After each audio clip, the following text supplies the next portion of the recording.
Olá, alunos! Sejam bem-vindos à webconferência da disciplina Gestão Financeira, Física e Patrimonial, do curso de Gestão Escolar. Para falar um pouquinho mais sobre os pontos principais da disciplina, nós estamos com o professor Carlos Alberto Kiel. Olá, professor, tudo bem? Olá, tudo bem? Boa noite a todos. Durante a explanação do professor, vocês podem enviar suas perguntas através do chat disponível no ambiente. Para começar, professor, como se dá o processo de gestão? A primeira coisa que nós precisamos compreender é da onde vem esse processo de gestão, né? Aonde que se estruturou, o porquê da necessidade de nós termos um trabalho de gestão dentro dos ambientes empresariais, especificamente.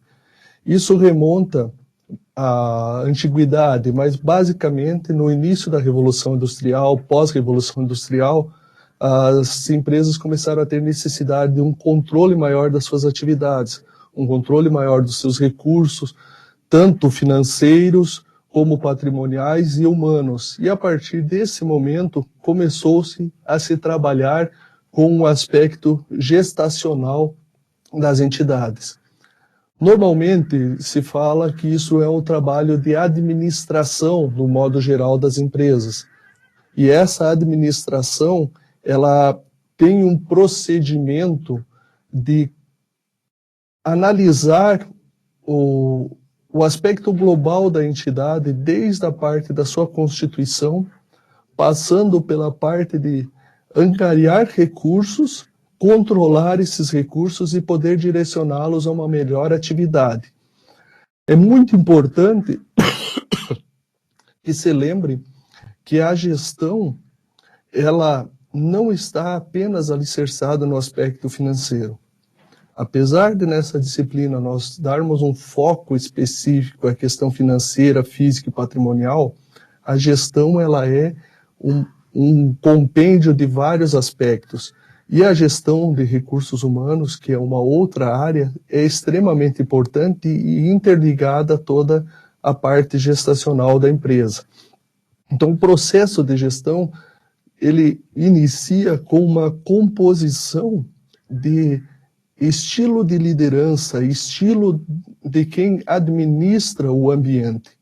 Nós podemos ter estilos muito variados, desde o estilo ditatorial, que é aquele que a palavra dele é a que manda, é ele que decide e não interessa nenhuma opinião de terceiros, dos seus colaboradores ou de outra área, até uma gestão chamada gestão democrática, que é bastante estudada em gestão escolar. Então, uma gestão democrática é o inverso, onde a pessoa que lidera essa gestão da empresa, ela atende a todas as demandas advindas dos seus colaboradores e do seu público-alvo.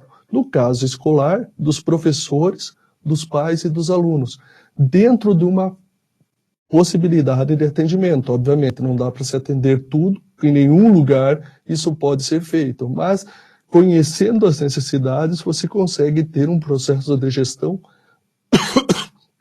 adequado para cada tipo de entidade. Novamente, gestão escolar, nós temos que sempre lembrar que nós temos a questão humana, a questão de gestão das pessoas, professores, pais e alunos.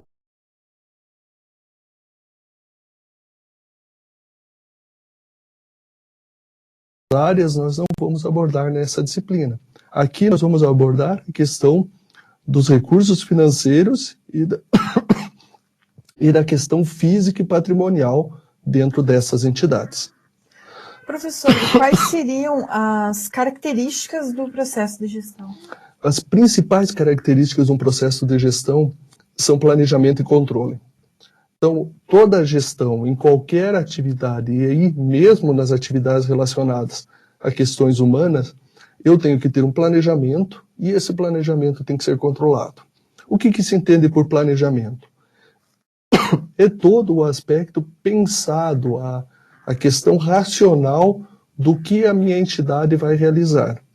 Como ela vai realizar, de que forma, em que momento, em que estágio, em que circunstância aquilo será realizado. Todos esses aspectos, eles compõem a forma de planejar. Então, o que eu tenho e aonde eu quero chegar.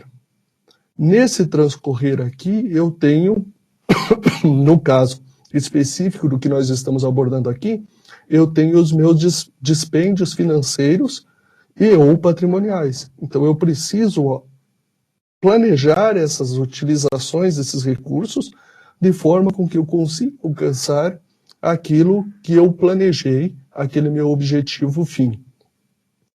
Mas não só planejar, porque apenas planejar e não ter subsídio, não ter controle, não ter argumentos para analisar se aquilo que foi planejado está sendo executado da forma com que foi, de nada adianta.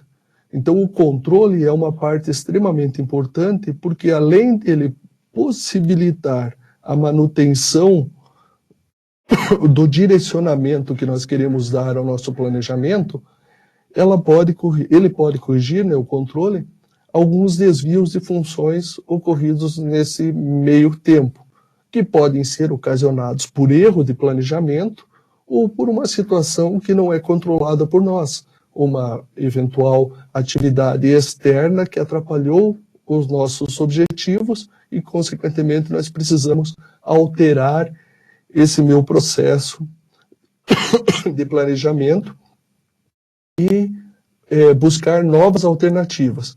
Então, o processo de gestão ele tem que estar devidamente baseado num planejamento adequado, e para planejar é extremamente importante conhecer, e aí nós já voltamos a esse conhecer, e depois controlar esse nosso planejamento. Essas são as características básicas. Por que eu falei que nós já voltamos ao conhecer? Porque qualquer pessoa que vai fazer a gestão de qualquer unidade empresarial, seja ela uma escolar ou uma indústria, ela precisa conhecer todo o procedimento, todo o processo em que ela está inserida. No caso de uma escola, precisa conhecer de onde vêm os recursos, quais são os principais gastos, qual é o público-alvo, o que aquele público-alvo precisa, né, o que aqueles alunos necessitam, o que a escola necessita de investimentos, o que é necessário para conseguir recursos. Então, se o gestor escolar não conhecer a estrutura, ele não consegue planejar. E, obviamente, se ele não conseguir planejar, o controle vai ficar deficitário e o atingimento das metas previstas para aquela unidade não serão alcançadas. Ou seja, teremos aí uma gestão deficiente e em que provavelmente estará afadada a desperdícios de recursos, de patrimônio e não atendimento das demandas da comunidade escolar como um todo. Dentro de todo esse processo, desse planejamento, qual a importância do orçamento? Aqui nós temos que diferenciar algumas questões sobre o que é um orçamento. É muito comum a gente encontrar pessoas falando sobre eu fui numa loja fazer um orçamento de quanto custa determinado material. Pela legislação, pelas regras, nós consideramos como uma cotação. Ela é considerada na 866, a Lei das Licitações, como uma cotação, também conhecida por orçamento. Mas o orçamento que nós falamos aqui é aquilo que eu tenho de recurso e aonde eu vou gastá-lo. É o que nós temos na universidade, é o que as prefeituras possuem, é o que os estados possuem e a União possui. São orçamentos, só que são orçamentos públicos. No caso de uma unidade escolar, eu preciso fazer um orçamento, eu preciso ter esse direcionamento de onde vêm os recursos e para onde eles vão, para que eu possa verificar se eu tenho disponibilidades financeiras para atingir algo que eu pretendo planejar. Então, eu tenho um planejamento de uma execução de uma determinada atividade dentro da escola, eu só posso dar continuidade a essa atividade se eu tenho um levantamento financeiro sobre quanto vai custar aquilo. E se eu tenho esse levantamento financeiro de quanto aquilo vai custar, se eu sei de onde que eu vou retirar recurso para aquilo. É o que acontece na nossa vida. Se eu quero adquirir um veículo, eu preciso saber se eu vou ter condições de pagar no futuro. As parcelas que elas vão vindo mensalmente, financiamentos de casa ou qualquer outro equipamento. Quer dizer, se eu não tiver o meu controle orçamentário, eu gasto tudo hoje e quando chegar amanhã, quando começar a vir as parcelas, eu não tenho recurso. Numa instituição também nós temos que ter esse cuidado. E dentro do orçamento, ele é o objetivo principal para coordenar as atividades dentro de uma entidade. Dentro de uma entidade eu tenho a coordenação dessas atividades vinculada ao orçamento. O orçamento coordena as minhas atividades e coordena a minha fonte de recursos. A fonte de recursos que nós temos dentro de uma instituição de ensino pública, falando especificamente das empresas, das instituições escolares públicas, elas podem vir de diversas fontes, do Estado, da União ou de outros órgãos públicos. A diferenciação dos orçamentos por fonte de recurso também é importante para que se possa saber aonde eu posso gastar. O fato de eu ter dinheiro na minha conta, na conta da instituição, não significa que eu consiga fazer a aquisição dos bens, a aquisição dos materiais que eu preciso. Porque pode ser que eu tenha recurso carimbado, ou seja, recurso que eu só posso utilizar para a aquisição de determinado item. Se eu tenho esse recurso, eu não posso adquirir outro item por obrigação legal. Eu tenho que adquirir para aquilo que veio. Então, essas identificações de fonte, ela está alicerçada dentro do orçamento. E aí que ele se torna importante para controlar e planejar os desembolsos financeiros de uma instituição. E, professor, quais seriam as etapas de elaboração do orçamento? Então, vamos lá. Do orçamento empresarial ou um orçamento de uma instituição escolar, o primeiro passo é, obviamente, planejar as atividades. Eu tenho que juntar todas as minhas atividades que eu desejo executar nesse exercício, nesse período em que eu estou fazendo o orçamento, e a partir dessas atividades eu preciso direcionar para da onde que eu vou buscar os recursos. Então, eu tenho planejado 3 atividades.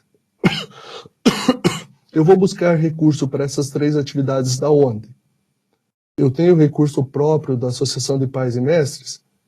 Eu tenho que buscar recurso no FNDE? Em outro recurso que o município ou o Estado possa me fornecer, como o PDDE, por exemplo? Eu tenho esses recursos ou não tenho? E essa identificação das fontes é extremamente importante. Porque eu posso, voltando ao que eu falei anteriormente, eu posso receber um recurso do FNDE para aquisição de itens permanentes. Se eu receber esse recurso, eu não posso comprar materiais de consumo, apenas materiais permanentes. Então, elementos de capital, como são chamados pela legislação. Então, além de eu planejar as atividades, fazer o levantamento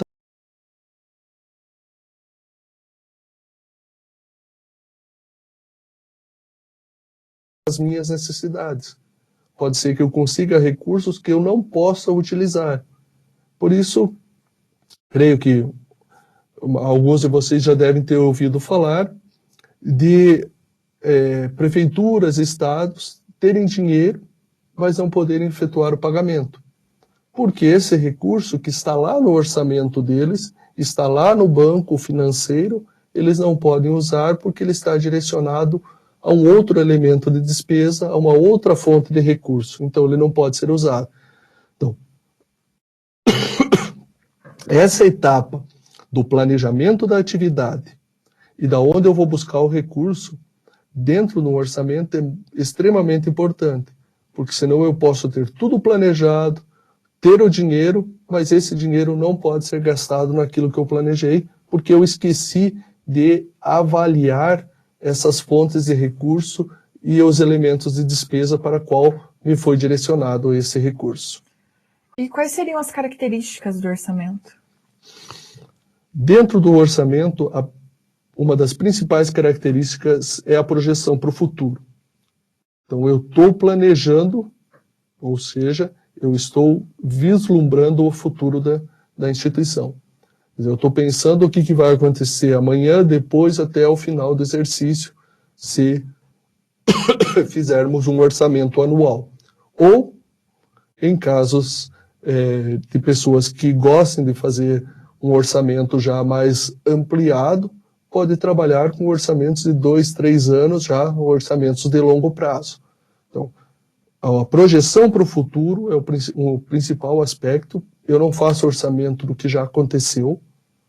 Se eu vou fazer um orçamento do que aconteceu, eu estou apenas controlando os gastos que eu não posso mais gerir de forma nenhuma. Eles já foram executados, eu só posso verificar o que aconteceu com eles. O outro, e que também é extremamente importante, é a flexibilidade. Alguns orçamentos, eles são fixos. Eu não posso mexê-lo. Não posso alterar o que eu planejei. Isso acontece, por exemplo, quando se faz um projeto para um órgão de fomento. O Fundo Paraná, aqui no Paraná, por exemplo. Então eu encaminho um projeto e aquele projeto, com aquele orçamento das despesas e do que eu quero comprar, ele está fixo. A priori, ele não pode ser alterado. No futuro, isso pode ser conseguido via autorização de quem mandou o dinheiro. Dentro da instituição, o meu orçamento é para fins de controle, é para fins gerenciais, é para fins de gestão. Então, o meu orçamento interno, ele é flexível. Por quê? Porque eu não sei o que vai ocorrer amanhã. Então, eu posso, no transcorrer desse período em que foi realizado o orçamento, pode ocorrer uma situação em que eu precise direcionar os recursos para outra atividade. Desde que não haja um impedimento legal para usar esse recurso, eu posso fazê-lo. Vamos aproveitar o período aqui que nós estamos com período de grandes chuvas. Acontece uma chuva ou um vendaval e há uma danificação no telhado de uma escola. Provavelmente ninguém fez um planejamento de substituição em virtude de uma tempestade, de um temporal. Porque isso é uma coisa que não se planeja. Se isso acontece, nós temos que resolver.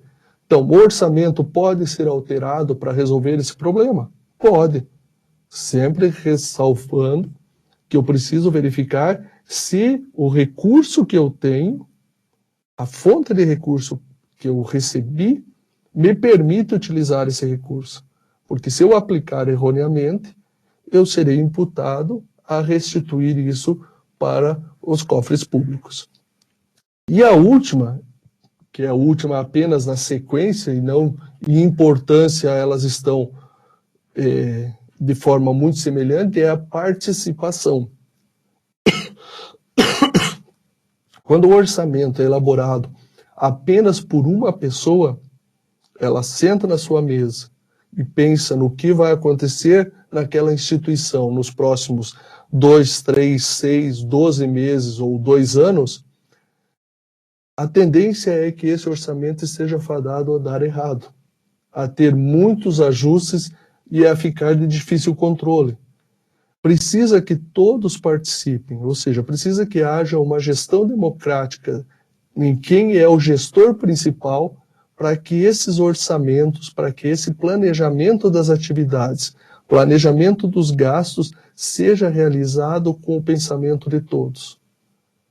Assim eu evito retrabalhos e, principalmente, eu evito desperdício de recursos públicos, falando das instituições públicas prioritariamente aqui, e esse desperdício de recursos públicos pode se transformar em uma ação civil contra o gestor que vai precisar devolver esse recurso mal gasto para os órgãos públicos. Apenas reforçando, se você tem alguma dúvida, basta enviar para a gente. Professor, como que se caracteriza o controle financeiro? Aqui nós saímos basicamente do orçamento, onde nós trabalhamos com o que vamos fazer, com o que pretendemos fazer, da onde vamos pegar dinheiro, quem que vai nos financiar, para controlar o recurso que entrou na nossa entidade. Dentro de uma instituição pública, voltando ao que nós falamos anteriormente, nós recebemos, numa instituição, recursos vindos do orçamento, seja por transferência direta, seja por convênio. Todos esses recursos, eles são obrigatoriamente prestados conta e têm que ser gastos dentro das regras previstas para o dinheiro público. Então, a principal caracterização dos aspectos financeiros, eles estão relacionados com o fluxo de caixa. Ou seja, quanto que eu recebi e quanto que eu gastei. Quem sabe muitos de vocês façam o controle financeiro pessoal. Hoje é dia 31, para aqueles que recebem no dia 31, teu salário entrou hoje. Você tem 30 dias para gastar esse teu salário. Então você vai controlando, recebeu R$1.000, vai anotando o que vai saindo desse recurso. Basicamente é isso que tem que ser feito. O controle financeiro trabalha com a possibilidade de eu sair de uma situação onde eu tenho dinheiro e aonde que eu estou gastando esse dinheiro e quanto que me sobra. Essa informação do fluxo de caixa subsidia a um ajuste orçamentário se necessário for. Por exemplo, o que eu citei aqui, né, aconteceu o temporal na nossa escola. O telhado foi. Nós temos recurso? Está lá no meu fluxo de caixa. Eu tenho recurso disponível. É permitido adquirir telhas? É. Então podemos comprar. Mas eu tenho que sempre lembrar duas questões que passam desapercebidas pela grande parte dos gestores escolares. Uma é o meu controle de caixa, o quanto de dinheiro eu tenho. Outra é o quanto de dinheiro e o quanto de dívidas que eu possuo. Eu tenho uma situação em que a gente até aborda no e-book e em exercícios complementares a situação de termos um resultado econômico, ou seja, receitas, dinheiro que eu ainda não recebi, mas vou receber, e despesas que eu ainda não paguei, mas vou ter que pagar. Essas informações, elas também têm que estar disponibilizadas num controle, para evitar que eu gaste hoje o dinheiro que eu tenho em caixa para comprar algo que poderia esperar e amanhã aparecer uma conta a ser paga e eu não ter esse recurso. Lembrando que eu não tenho de onde retirar dinheiro. A instituição pública, com os seus recursos públicos, ela não pode emprestar dinheiro num banco, por exemplo, como nós, pessoas físicas, podemos fazer. Esse procedimento numa instituição pública não é permitido. Então, se eu não tenho dinheiro, eu vou ficar devendo. E essa situação, em determinados locais, pode ser muito danoso para a empresa, principalmente para quem ela deve e quanto ela deve. Então, o ideal é que se realize um controle financeiro, mas não apenas do quanto de numerários se possui, mas sim o quanto de numerários eu tenho, se eu tenho alguma coisa para receber, por exemplo, uma cota vindo do FNDE ou de outro órgão de fomento, e quanto que eu tenho para pagar nos próximos períodos, para que eu saiba exatamente quanto sobrará de recurso ou quanto eventualmente faltará de recurso. Professor, mudando também um pouquinho de assunto, o que é o patrimônio? Essa é outra questão das instituições públicas que são bem preocupantes em âmbito brasileiro como um todo. O patrimônio para as instituições, tanto públicas como privadas, são todos aqueles itens que são permanentes na empresa, ou seja, mesa, quadros, automóveis, edificações, microscópios, televisores, impressoras, tudo aquilo que são adquiridos como fonte de recurso de capital. Eles se diferenciam das outras aquisições, que são os elementos de materiais de consumo. Seriam aí, por exemplo, material de limpeza, material de escritório e etc. Então, o item patrimônio, ele tem uma importância extremamente grande para a gestão escolar, para a gestão do órgão público, porque em cima do patrimônio existe uma fiscalização descrita em lei muito severa para o gestor. Ou seja, se ele não controlar o que possui de patrimônio, se, por exemplo, começar a assumir microscópios de uma escola, o gestor é responsável por isso. Então, controlar o patrimônio é uma obrigação de cada gestor. Claro que a gente está falando aqui, cada gestor ele é o administrador daquela unidade, mas cabe a todo servidor público o controle desse patrimônio para que ele não seja extraviado. Lembrando novamente, isso é recurso público e precisa ser devidamente cuidado, zelado para que não se perca e atinja os objetivos que são de, no caso, uma instituição escolar de ensino das nossas crianças.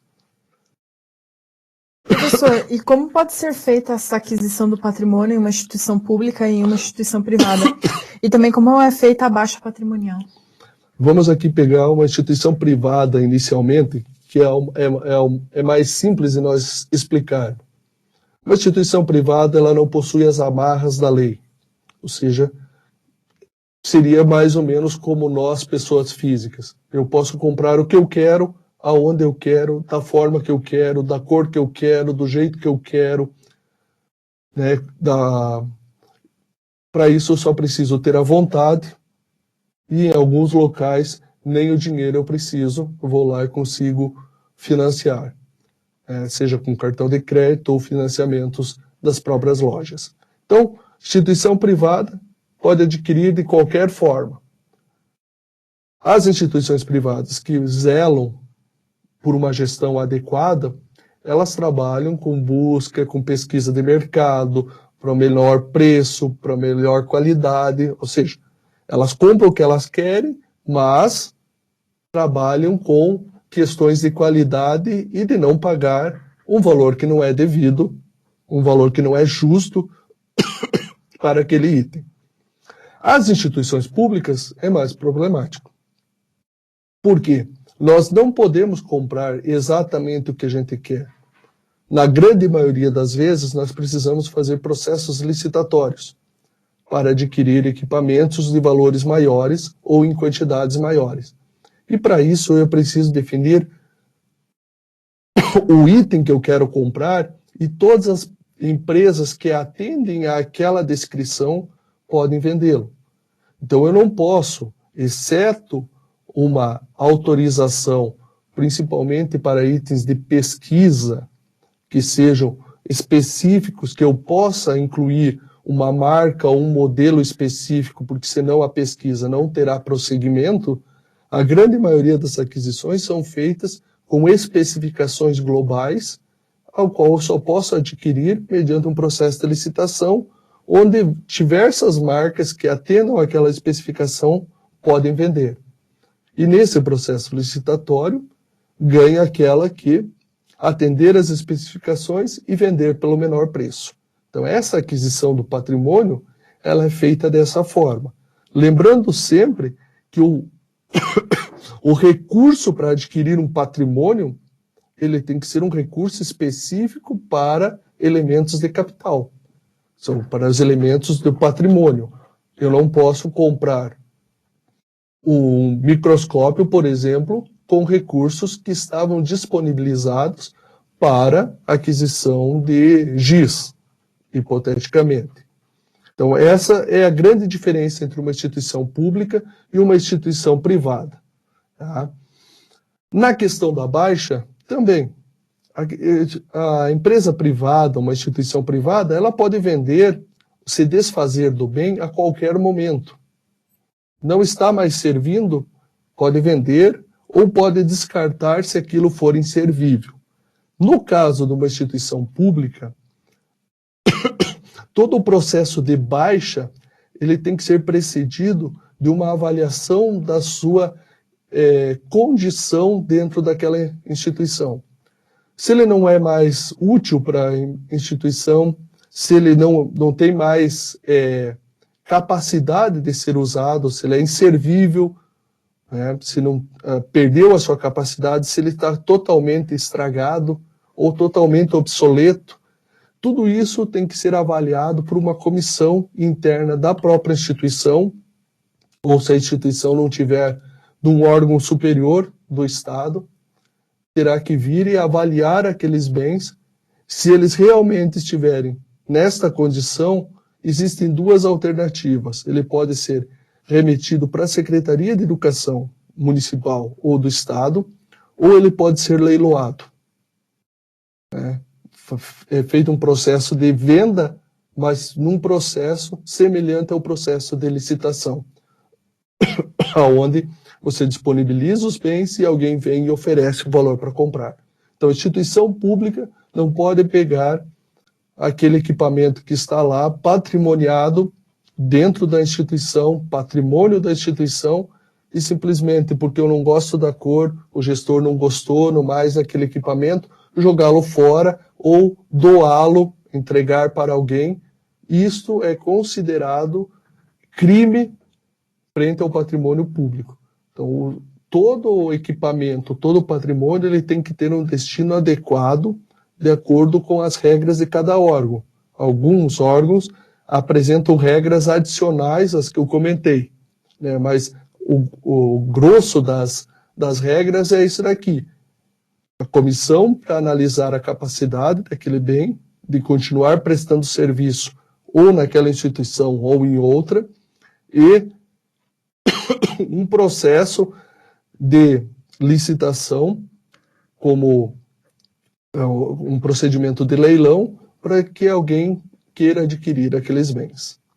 Professor, nós temos uma pergunta do Joaquim do Carmo. Qual a importância das certidões negativas que devem ser entregues pelos fornecedores de serviços ou mercadorias? Isso é uma obrigação prevista pela Lei 8666, que define que quem vende para órgão público não pode dever para órgão público. É uma questão bem debatida entre diversos juristas sobre se isso tem ou não uma validade, uma eficácia. Bom, o nosso aspecto aqui não é discutir a eficácia da legislação, até porque todas as instituições elas são fiscalizadas, seja por um órgão interno de auditoria da Secretaria de Educação ou pelo Tribunal de Contas ou Ministério Público. Então, para que eu possa adquirir um bem e não ter problema nenhum futuramente com a prestação de contas, eu tenho que ter as certidões negativas de tributos estaduais, federais e municipais desta empresa, para que eu não corra risco de ser considerada aquela despesa como realizada fora das normas legais. E, consequentemente, se ela for considerada assim, o gestor que autorizou pode ser punido com a devolução daquele recurso. Mesmo que o material tenha sido entregue, mesmo que o material tenha sido de qualidade, esses são elementos subjacentes ao procedimento. Ele não foi cumprido o procedimento básico de aferição da regularidade fiscal do fornecedor. Isso vale as pessoas jurídicas e também caso seja uma prestação de serviço de uma pessoa física. Então, deve-se buscar os fornecedores que estejam com a sua regularidade fiscal comprovada mediante as certidões negativas. Professor, e como que acontecem as compras em instituições públicas e instituições privadas? Uma parte da problemática das compras era essa daí que a gente já acabou respondendo na questão anterior. A necessidade de buscar os fornecedores que atinjam a qualidade requerida pela legislação, ou seja, que eles atendam à legislação na questão de regularidade fiscal, a primeira questão de regularidade fiscal, e de atividade naquele mercado. Eu não posso adquirir um microcomputador de uma construtora, mesmo que ela tenha a venda de computador normal, se não estiver no ramo de atividade, no contrato social dela, no seu estatuto social, se for uma cooperativa, por exemplo, eu não posso adquirir. A lei me proíbe adquirir dele porque não é o ramo de atividade. Então, eu só posso comprar de pessoas que, aos olhos da lei, são capacitadas para me vender. Capacidade comprovada de não ter débitos com o fisco e capacidade técnica de que é aquele o negócio, aquela atividade que a empresa realiza. Então, esse é um aspecto extremamente importante. Novamente, algumas compras eu posso fazer sem processos de licitação. A lei permite que eu faça as chamadas compras diretas. Mas essas compras diretas, elas têm, na sua essência, as mesmas obrigações no processo licitatório que é feito para uma grande aquisição. Atestar a regularidade fiscal de quem está me vendendo, atestar que ele pode vender aquilo, atestar que aquele é o menor preço praticado, entre outros que foram comprovados num procedimento de cotação de preços. Então, eu continuo, mesmo para pequenas compras, não podendo comprar o que eu quero, de quem eu quero e a hora que eu quero. Eu preciso seguir ditames que estão descritos na legislação. A nossa legislação, ela ainda está precisando de reformulações, ela é de 1993, mas é a legislação que nós somos obrigados a seguir. Existem algumas regras que foram flexibilizadas, por exemplo, as instituições de pregões, tanto eletrônico como presencial, que facilitaram um pouco as compras nos âmbitos das instituições públicas, mas a obrigatoriedade da regularidade fiscal, da cotação de preços para saber se aquele preço é o melhor, da especificação do que eu quero comprar para saber se quem me entregou aquilo que eu comprei e paguei, né? Tudo isso precisa estar devidamente comprovado na documentação que o gestor tem que guardar para ele, para a futura prestação de contas. Lembrando um detalhe extremamente importante. Isso é válido por obrigação legal para os recursos públicos. Mas os recursos que não são públicos e que eu poderia gastar sem essas regras gerais, eu deveria fazer exatamente o mesmo procedimento. Dentro de uma instituição, eu estou trabalhando com dinheiro que não me pertence, exceto que a escola seja minha, seja uma instituição particular, onde o dinheiro é meu e eu mando, eu deveria sempre buscar apresentar a questão financeira a melhor gestão possível. Buscar o menor preço, a melhor qualidade, comprovada com documentação, para que ninguém nunca questione se aquele valor não foi desviado. Fato hoje que a gente vê em boa parte das nossas instituições públicas no noticiário no dia a dia. Tudo isso deveria não ter ocorrido, com os órgãos de fiscalização fazendo o trabalho deles. Então, recurso público tem que ser devidamente cuidado, muito mais do que o cuidado com o seu próprio dinheiro, porque aquilo pode ser a única fonte de renda que algumas pessoas têm para conseguir um serviço, uma prestação de serviço, no caso, numa instituição escolar, de conseguir ter uma aula. Então, se eu não cuidar desse recurso, eu posso estar sonegando para essas pessoas uma educação para ele e para os seus filhos. Professor, para a gente finalizar a nossa web, então, fala um pouquinho sobre a prova. Falar sobre a prova, então vamos lá. Sei que vocês devem estar bastante ansiosos pela prova, né? Então, a prova, ela consistirá basicamente em 10 questões. Essa prova, ela foi elaborada com o intuito de verificar se vocês conseguem, com base no material, no e-book, principalmente os materiais complementares, eles não farão parte da avaliação final, farão parte apenas dos exercícios que são semanalmente sendo respondidos, mas ela consiste em 8 questões de múltipla escolha e 2 questões discursivas, sobre os principais tópicos de gestão e controle dos recursos públicos e do patrimônio. Então, vocês não precisam se preocupar em decorar regras, decorar fórmulas, decorar nada. Vocês precisam conseguir entender o que está escrito e qual a amplitude daquilo. Ou seja, basicamente, a avaliação é uma interpretação do material que está no e-book, sem muita preocupação com decorar, até porque a prova é com consulta ao e-book. Vocês poderão consultá-lo sem problema nenhum.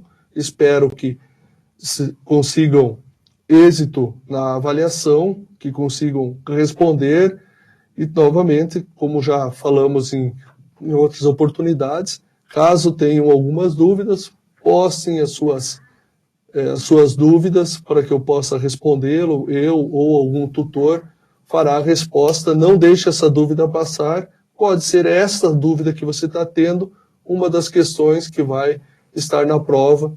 Então, se tiver alguma dúvida, faça o favor, entre em contato. Obrigada, professor, pela presença. Eu que agradeço. Obrigado a todos. E só relembrando, essa webconferência estará disponível a partir de sexta-feira. Então, vocês podem aproveitar também e rever, aí fazer uma revisão para a prova. Até a próxima e bons estudos.